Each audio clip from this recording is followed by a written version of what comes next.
Hey everybody, it's Sam from Wrestling Overtime doing our Raves and Rants review for April the 20th, 2020 WWE Raw event. Now, it started off showing us that Jerry Lawler was back. They're doing live shows now, and they have brought him back to help Byron Saxton and Tom Phillips out and give them a little color commentary as far as being a little outrageous and kind of stirring things up. Because Byron and Tom have been a little bland, to say the least. We started off tonight's show, obviously, with Drew McIntyre coming out and showing us his championship title and still being really proud of that. However, he was still a little upset about Seth curb stomping him last night, so he issued a challenge to Seth Rollins for 2 weeks from now at Money in the Bank. Now, almost immediately, Vega come out. She wanted to talk about Garza. Garza come out with her, and she stated that basically Drew didn't need to count his chickens before they hatched because he was taking on Garza tonight and may not even make it to Money in the Bank. Now, while she was talking and McIntyre was trying to pay attention, Andrade snuck in from behind and tried to get a hold of Drew. Drew somehow felt him or heard him. Andrade, I don't think, is a sneaking type. So, basically, he got out of the way as Andrade tried to nail him in the knee. And as soon as Andrade got back up, Drew, of course, claymored him. And the chicken heels kind of ran away. Wouldn't be the first time we would see them tonight. However, they made their exit fairly quickly. Not real sure why, because as soon as they cleared the scene after the commercial, we had them right back out there. Because Austin Theory was taking on Aleister Black for a Money in the Bank qualifier. So we had Vega back out there. And, Vega actually joined them on commentary, which I found a little interesting to get out of the wrestling bubble in the wrestling WWE universe. In real life, Vega is married to Aleister Black, and it was interesting, some of her double entendre comments about Black taking on Theory.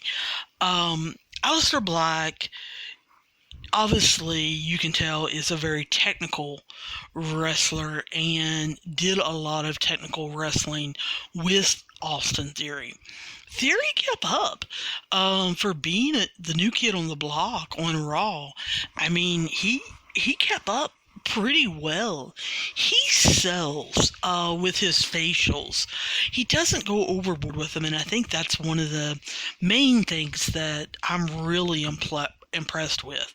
Now, of course, Black at the end of this had to hit the black mass on Theory and qualify. There was no way they were going to let the new kid, get in the Money in the Bank match over Aleister Black, who they have been pushing now, I don't know, for a good probably 2.5 months. I personally think that he may be one of the favorites to win it, just because of his cunning, his smart, all of the different, he's a technical wrestler, but yet a striker, and that black mass is almost like Randy Orton's RKO. It can come from nowhere. Yes, he likes to do the foot where he lifts your face and head up, but he doesn't have to. And so I'm real interested as they're, going up the different levels in the building, how I can see him hiding and coming out of nowhere and hitting someone with his strikes, or getting them to tap out, or getting them, incapacitated, tying them up, doing different things. So right now, I think Aleister Black may be the favorite. Now, next week, when I actually sit down and I know all the competitors, I may change my mind. But right now, I think Black probably looks the best. Now, we'll talk about the fan favorite here in just a little bit. But our second match of the night, man, oh man, I can't tell you how much I just love Shayna Baszler. Shayna Baszler took on Indy Hartwell from NXT. I do not know Indy Hartwell, have not seen her or anything, but she, Baszler, of course, started off very quick and everything, but Indy Hartwell had a little bit of heart and kind of fought back, which basically just pissed Shayna off. And so Shayna put her in a position to basically stomp on her elbow like she did Sarah Logan last week to break it. And she got out of it and squirmed away, and of course, like I said, that just made Baszler worse, and she decided to make her pay. So she put her into the same position, stomped her elbow, and of course, the referee immediately stopped the match and said Hartwell was unable to continue. However, Shayna pulled her from the ring and took her by the legs and, of course, banged her head into the barricade and then got out a ladder. She wrapped Hartwell's arm into the ladder and then kicked the ladder, doing even more damage to her arm. So we'll have to see next week on the update how bad her arm is and exactly what is going on. But I'm telling you, they're still portraying Baszler as a total monster, and I absolutely love it. Now, our next match, yes, we had 3 matches in a row with no promos, and it was unbelievable. I'll just be honest with you. I still do not understand why they're a tag team, but they are getting better and better. We got our third match was Ricochet and Cedric Alexander taking on Brandon Vink and Shane Thorne. And they saying they're from NXT, but this is probably the 3rd or 4th week that we have seen one or both of these, Vink or Thorne, or together as a tag team up in Raw. And so are they still in NXT? But anyway, Cedric Alexander and Ricochet, you can tell, are getting comfortable with each other, working with each other. I suspect that they have been practicing in the ring with each other and everything, because they are just getting so much better as a tag team, keeping, people on their side of the ring, but also showing off their athleticism, but doing it in a way where they're doing quick tags, getting in and out, giving different looks, and they're getting more natural in their movements and everything.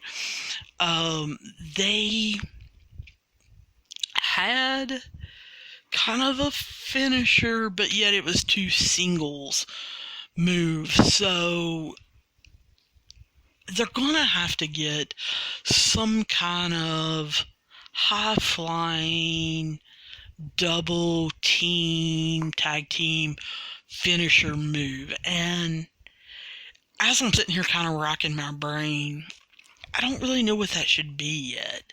But anyway, Alexander finished it off after getting the tag from Ricochet. He did a lumbar check and got the win. Now, of course, it had been a long time, so we needed a promo. So what they actually did was gave us a Kabuki Warriors promo. It didn't go so well. We had Kairi Sane and Asuka there, and Kairi talked very little on the mic, really couldn't understand her, and by that, I don't mean that she was speaking Japanese. I'm not 100% sure whether she was speaking Japanese or English or what. I didn't care enough to actually rewind it because then Asuka took over. And you guys know the last couple episodes how I feel about Asuka. Spoke very deliberate English where she said that Kairi was ready for her rematch with Nia. And then both of them proceeded to start doing some crazy laughter. Asuka said something else in Japanese and then proceeded to do her little dance where she waves her arms. But there was no music. So, this promo was typical Asuka, I guess.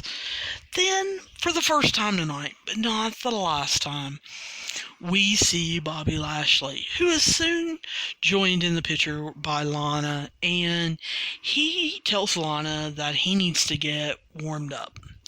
He is going to take and flip a tire.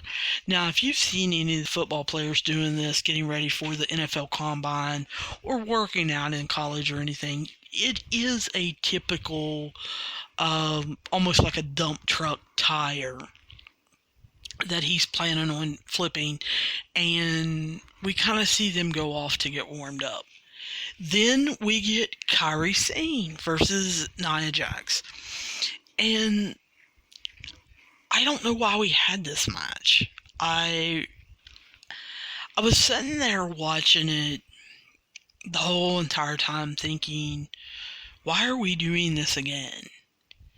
We just did this last week, and it was craziness. A lot of people online were calling it Botchamania because there were, 3 or 4 botches in that match last week. Well, this week, I'm sure that if you go on Twitter or you go on the internet or you go on YouTube, there will be a lot of clips of it. At one point, Nia picks Kairi Sane up.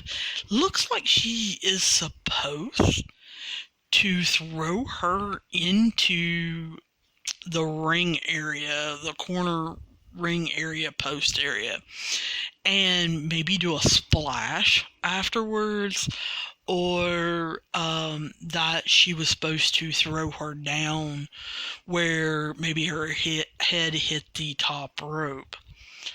Looks like when they slow-mo it and everything, Nia Jax just, number one, didn't go across the ring far enough, and then let loose of Kairi Sane way too early. Kairi lands on her butt, kind of like you're supposed to, but with such force that her head hits the second turnbuckle or the middle turnbuckle, and then hits the first turnbuckle, which is the bottom, and then slams her head into the mat. And it just looked really bad and really weird. It's a wonder she didn't get hurt. It really is. Kairi, after that, made a little bit of a comeback and was supposed to be going after Nia's surgically repaired left knee. Nia did an okay job selling that, but at no point, I know they were supposed to make us think that Kairi, with the 50-50 booking, was going to get the win by going after Nia's left knee, but at no point did I think we were in any kind of situation where that was going to happen. Nia basically just immediately took right back over, did a Samoa drop like she did last week for the win against Kairi Sane. So again, why is Kairi Sane here? Why Why is she on Raw? Why is she on my TV? Does she need to go back to NXT? Do they need to release her? What needs to happen with Kairi Sane? Because this is not the Kairi Sane that I heard about the whole entire time she was in NXT. And I think either number one, they moved her up too soon, or number two, she is just not a tag team specialist. Sticking her with Asuka has ruined her mindset and ruined her practice, and she has just went downhill. Then we get a Seth Rollins promo. It appears that he may be at home.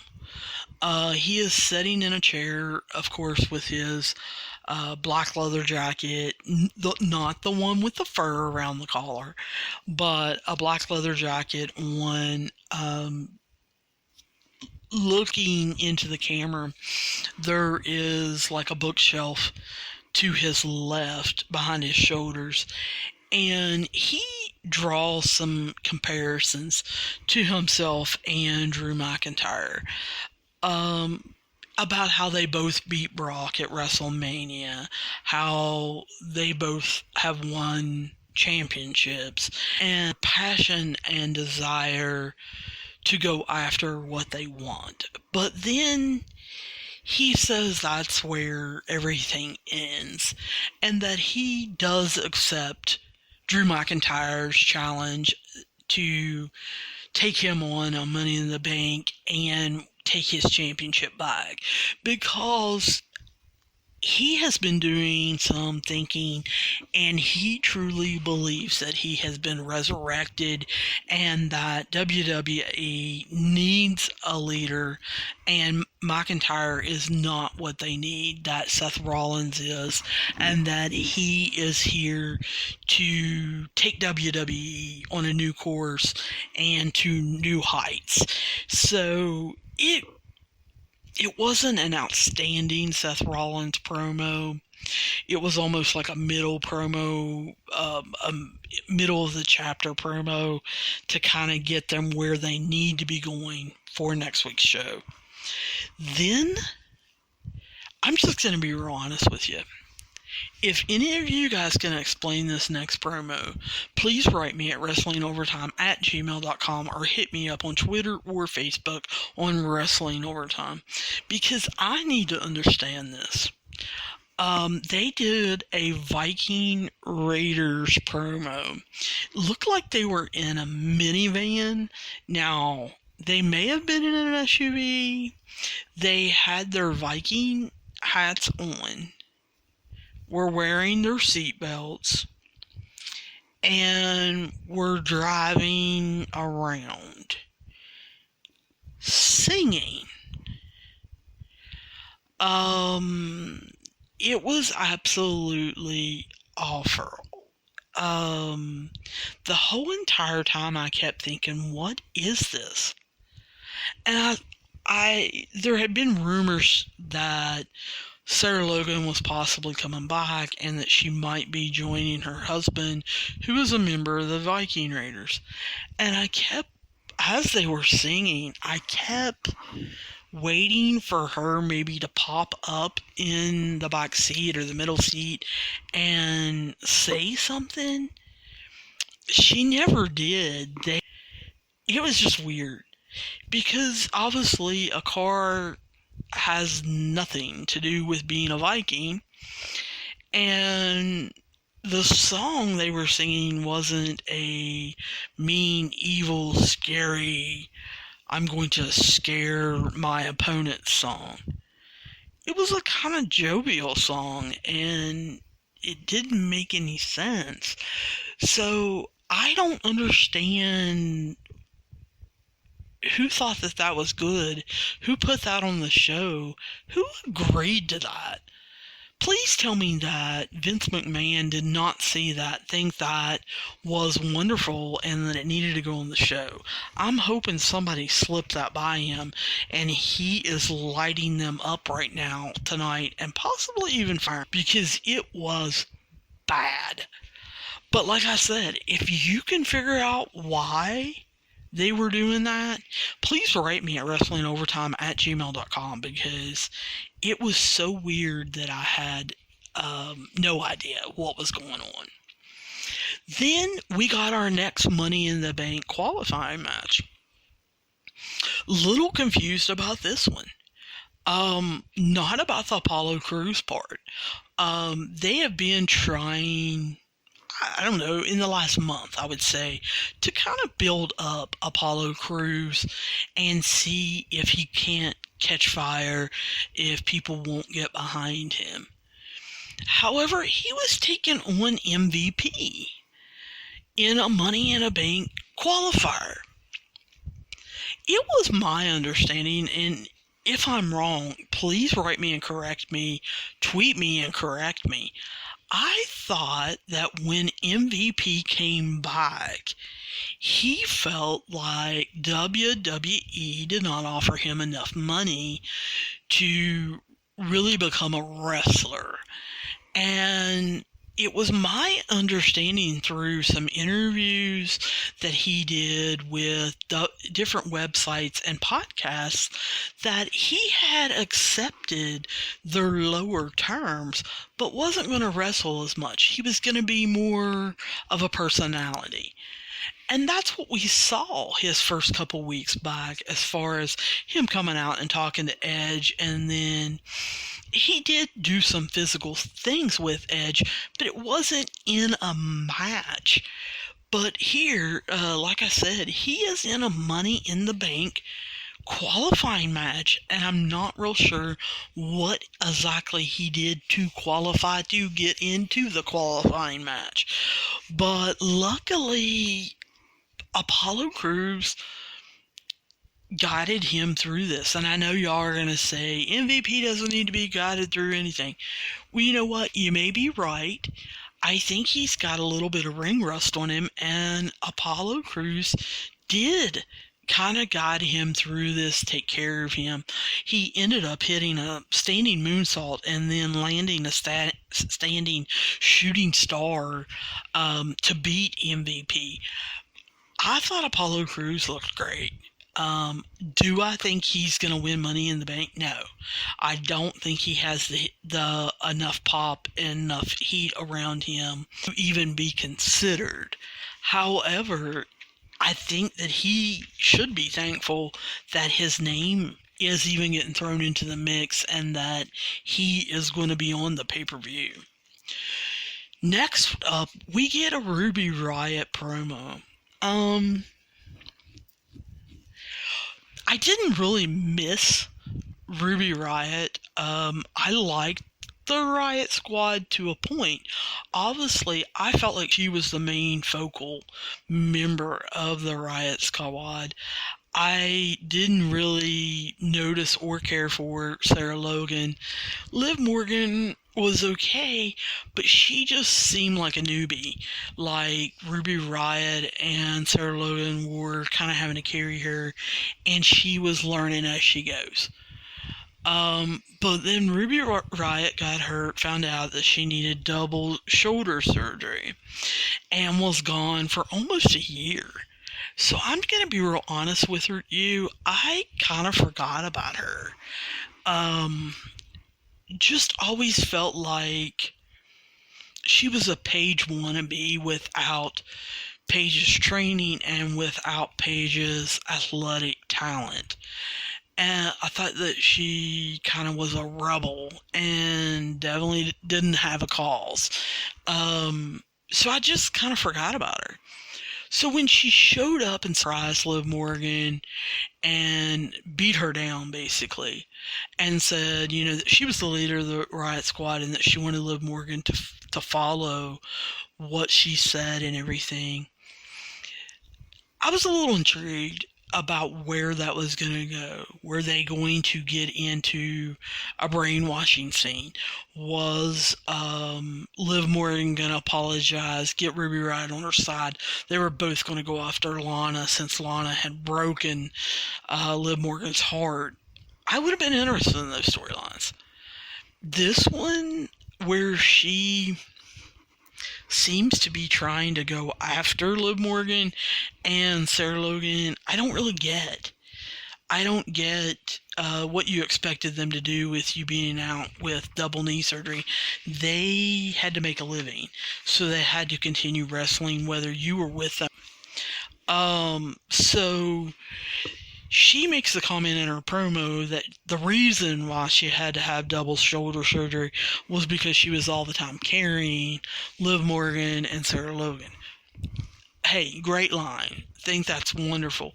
But the rest of her promo, to me, was blah, blah, blah, blah, blah, blah, blah. It was, basically Charlie Brown's teacher talking. I didn't care. She did not get me excited. I don't really understand where her focus is. What's the storyline? Where's she going with this? Well, we found out that the reason why basically she was yakking was because she was having a match against Liv Morgan, which was up next. It was Liv Morgan versus Ruby Riott, and Ruby Riott came out strong. Almost looked like she was ready to punish Liv Morgan. Liv Morgan was able to get a little, and I mean little, bit of offense on her, but the whole match was basically Ruby Riott showing her power, and I don't know if domination is the word, but trying to basically control Liv Morgan. However, Liv Morgan kind of out of nowhere hit what Tom Phillips called a flatliner. Looked a little bit like a DDT for the win over Ruby Riott, and Riott looked like she was totally frustrated, totally shocked. I didn't feel like it went anywhere. I didn't feel like that was the end of it. Didn't feel like it's over, which it should be. Didn't feel like Morgan was going to apologize and they were going to become a tag team again. I don't know where they're going with this. So just really confusing. So we've had now, I'm going to guess, I didn't time it. We've had like a half an hour to me of confusion. We've had the Viking Raiders singing in a minivan, driving around. We've had MVP wrestling when he said he really didn't want to wrestle. We've had a Ruby Riott promo that didn't really have any kind of thread going through it. And then we've had a match that I don't know why we had with Liv Morgan and Ruby Riott. So they've now wasted, a good half an hour, 40 minutes of my time where all I've been doing is questioning, did I miss something? What's going on? I don't understand. And then we go back to Bobby Lashley. And obviously he is warmed up. And then Lana comes out. And he flips the tire over like most football players can, or people that are weightlifters or whatever. He flips the tire over. And then it passes to a bigger tire. I don't know what that goes on. I have not seen that kind of tire. It was a lot thicker. He slaps at it so that you can hear it and says, gee, wonder who can flip this one. Well, I don't know, nor do I care. Why are we watching Bobby Lashley flip tires? And if it's for Lana and to make up to Lana, or to get Lana on your side, why is Lana not fawning over you or anything like that? He literally is just flipping a tire, and he flipped it once. It wasn't like he even flipped it, 20 times. Didn't understand it. Then we had the last Money in the Bank qualifier, which was Rey Mysterio taking on Buddy Murphy. No, I'm not calling him Murphy. I may do that as an abbreviation or a shortcut, but he's going to be Buddy Murphy to me for a while, just like Chad Gable is Chad Gable. He's not Shorty G. I don't understand why his name went down to Murphy. But this match ran over. It started before the 10 o'clock hour and then went into the 10 o'clock hour. I guess for those that were flipping, were thinking, oh, they're going to hit on Rey Mysterio, and those who normally leave to catch the beginning of a 10 o'clock hour show or whatever to get ready to go to bed, that they would be involved in the match and they would stay. Well, while this was a pretty good match, and it was very good compared to what I'd seen the last half an hour, 40 minutes. Like I said, I had no clue what it was about. At least I understood this match. It was a pretty good match. Again, it was a Money in the Bank qualifier. It was like they drew some names out of a hat. This obviously had no story. Murphy has been gone because he wasn't feeling well and had some travel difficulties and just a lot of different things dealing with the pandemic. So he hasn't been around as Seth Rollins' disciple. He wasn't a part of his promo. Seth Rollins isn't out there with him, as neither is AOP or anything. So I was a little confused. Is Buddy Murphy still a part of all of that? Where Rey Mysterio was in the storyline with Garza, Andrade, and Humberto, but he had symptoms and was quarantined and hasn't been on TV, I think, since the week before, maybe 2 weeks before WrestleMania. So we haven't seen Rey Mysterio in over a month. So for these two guys that haven't been on our TV, no one's been mentioning for about a month. How, I guess, is a better way. How did they qualify to be part of Money in the Bank?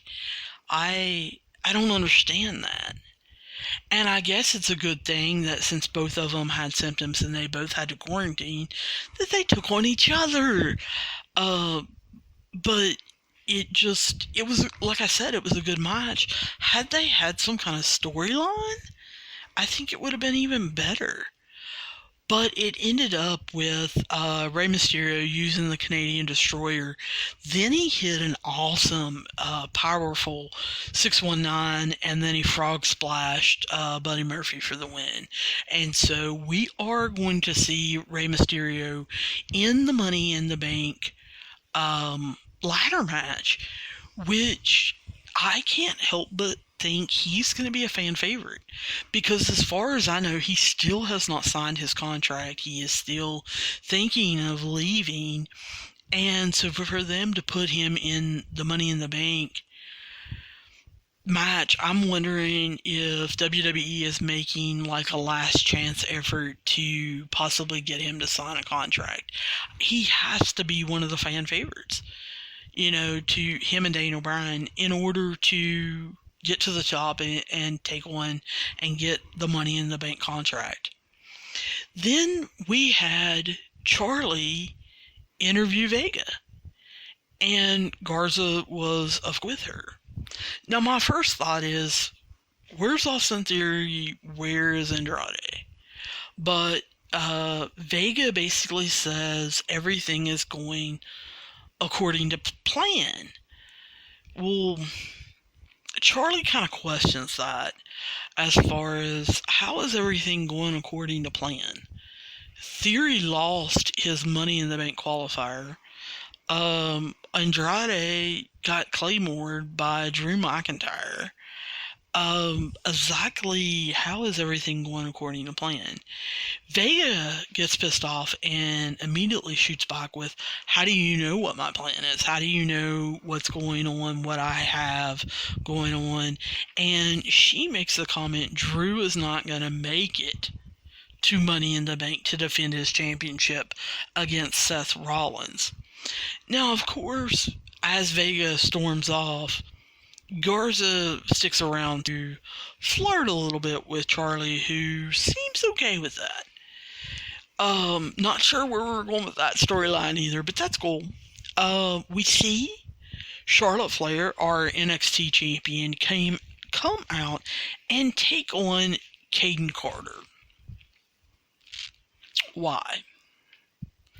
Why is Charlotte Flair the NXT champion on Raw? And why is she taking on Caden Carter, who is from NXT? This is basically an NXT match. We've got the NXT champion taking on an NXT wrestler. Why is this on my TV? Why is this part of Raw? I know Vince McMahon loves Charlotte. I know that Charlotte, under the condition of getting the NXT championship and being trying to save NXT's ratings and everything, the agreement was that she also got to be on Raw. But I don't understand this match. This is craziness. I did love Charlotte trash talking Caden Carter and asking her, hey, did you do your homework? After Charlotte was pulling on the ropes and stretching, turned around and kicked her in the face, and she just said, I take it you didn't do your homework. Charlotte did trash talk this whole entire match, and that is about the only thing that made it interesting. Carter got a little bit of offense, but Charlotte immediately took over, got her in the figure four, which she bridged up to the figure eight, and Carter tapped. And still no explanation what's going on. Then we see Bobby Lashley and Lana come back on our screen. Bobby Lashley moves the huge tire, the one that was bigger than it was last time. Again, why? What does that have to do with wrestling? He's strong. Yay. I thought him and Lana were fighting. Are they going to make up? Did he just have a couple minutes, like a half an hour to film this, and we just broke it up into 50 billion different segments? What is the purpose of this? They need to find a reason to continue to have them on the screen, or they need to go. But then we get to the United States Champion Andrade, who has taken on Akira Tozawa. Now, I was a little shocked at this because it was my understanding on Black Wednesday last week that Tozawa was one of them that was let go. So a little confused about that because this show was supposed to be live. I don't know whether it was pre-taped or not. I had heard that they did some taping last week and then on Saturday. So not sure if this part was taped, but I had heard Tozawa was one of them that got let go. He looked good in this match. Andrade, however, I felt like he no-sold a lot because Tozawa got some really good offense. He was very quick and in his movements was fairly powerful. And Andrade, like I said, no-sold a lot of it. Even to the point where he threw Tozawa into the ring ropes, and as he come back out, Andrade hit a spinning elbow which to me almost looked like a shoot elbow. It almost looked like the one that he hit, I believe it was Alexander with 3 weeks ago. Um, Knocking spit out of people's mouth. I was shocked that Cesaro didn't go back after him, but he didn't. Uh, Andrade basically took over. He ended up hitting the hammerlock DDT from the top rope and finishing this one off. And immediately after that, we saw the Street Profits come out. Now, I was confused about why they were there, because we're running short on time. I know we've got the main event coming up. And why are the Street Profits out there? Because they have nothing to do with Drew McIntyre. And they go kind of over dancing around with Byron Saxton. And Montel, of course, has his cup. And I'm thinking, it's 420. They're going to make some kind of pot, drug reference, party reference, or whatever. And then they're going to go away. Well, no, what they were out there for was Bianca Belair was up next. And they were out there sitting at the announcer's table doing commentary basically on her match against Santana Garrett. Now, Santana Garrett, I saw her in WOW, which is Women of Wrestling, that Jeannie Buss owns. Jeannie Buss is the owner of the LA Lakers. And number one, I watched it because she owned it, and I thought, she's going to put on a good show. She has, number one, more than enough money, but number two, she has credibility. So I thought, I'm going to watch the Women of Wrestling because Jeannie Buss was involved. But number two, Tessa Blanchard was involved. And I thought, I'm going to watch this just to see how Tessa Blanchard takes on a lot of this new talent. Well, Santana Garrett was one of the people in Women of Wrestling who definitely did not impress me, not even a little bit. Shocked, she came out basically, number one, as the same character as she was in the Women of Wrestling, and basically in the same outfit.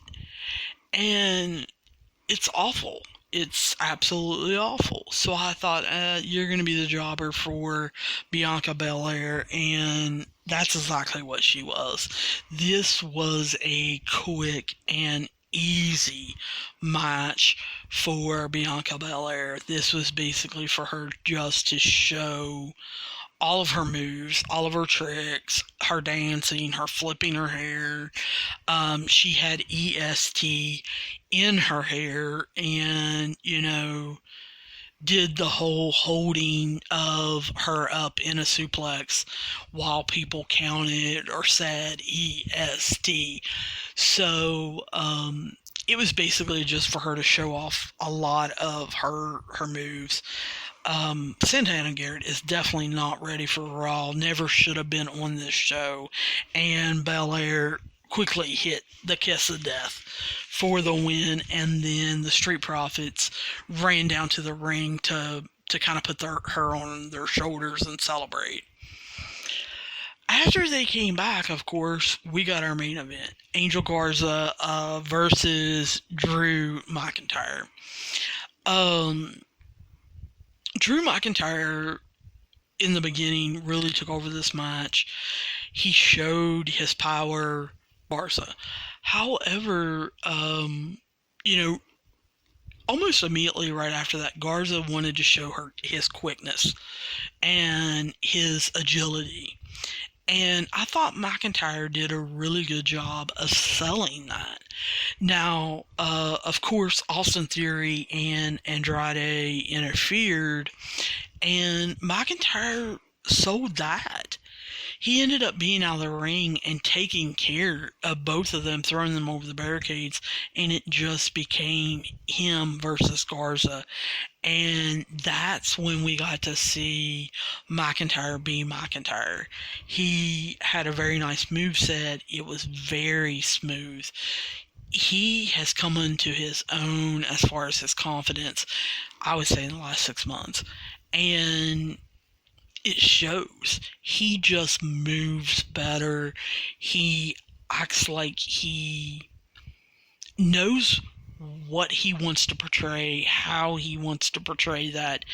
And I mean, at one point, he even did a suicide dive, like a flip over the ropes into Garza, Theory, and Andrade all at the same time, taking them out.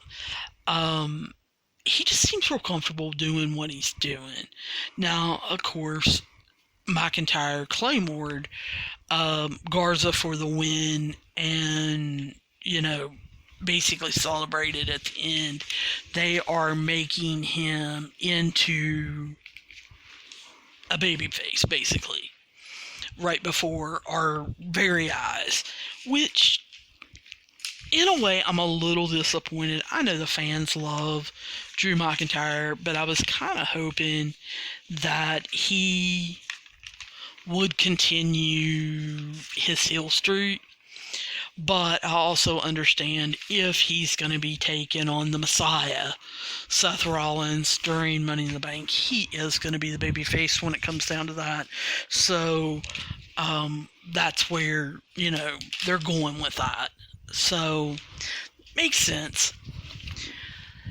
Overall, just going to be real honest with you, this was kind of a horrible show overall.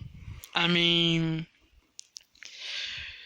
like I said, the middle section was absolutely awful.